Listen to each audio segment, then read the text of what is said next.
OMG! Reaksyon ni Kalingap Edu sa nabubuong chemistry ng Arvid, Arjin at David. Matindi po ito mga Kalingap. Yan po ang ating topic ngayon. Isang magandang araw at gabi sa inyong lahat, saan mang sulok ng mundo. Mega love shoutout po sa lahat ng ka-member ko ng Karepa Kalingap Reactor Partner. Mga OFW, silent viewers, mega love shoutout po sa inyong lahat. Patuloy naman nating suportahan ang founder ng Kalingap, Kuya Val Santos Matubang at Kalingap Rob. Sa bago pa po sa kanilang channel, please po isubscribe nyo sila. Gayon din ang kanilang may bahay, Ate Edna Vlogs at Jackie Tapia. Napakaganda po at napakabuti ng kanilang layunin sa mundong ito. Kaya naman po, deserve nila na suportahan at tangkilikin natin yung kanilang mga vlogs at videos.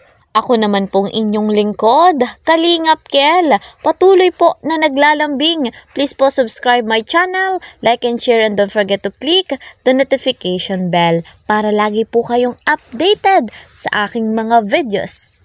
Dito na nga po tayo mga Kalingap sa ating fresh na update.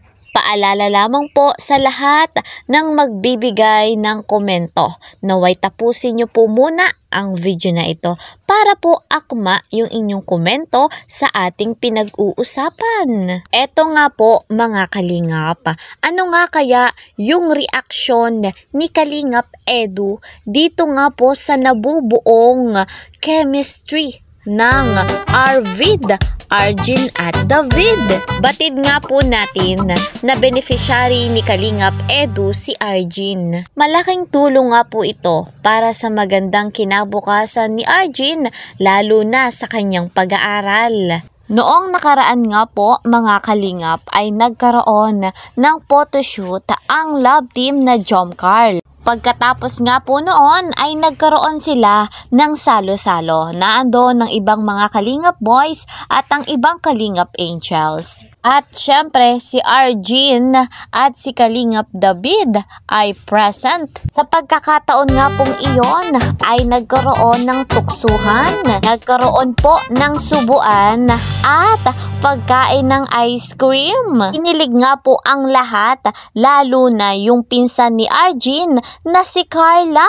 Makikita nga po natin mga Kalingap na si Arjin at David ay mayroong umuusbong na chemistry.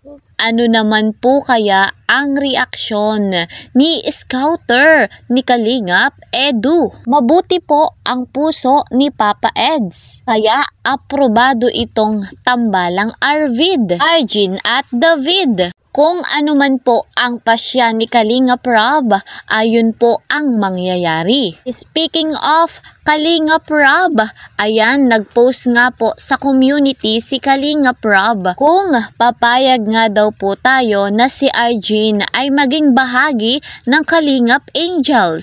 Sa nakikita po natin, marami ang pumapayag. At kung matuloy man na maging Kalingap Angel, si Arjin ay hindi nga po malalayong itambal kay Kalingap David. Kung ano man po ang magiging resulta, yan po ay ating abangan. Hanggang dito na lamang po muna ang ating update. See you po sa next video. Ingat po kayo palagi.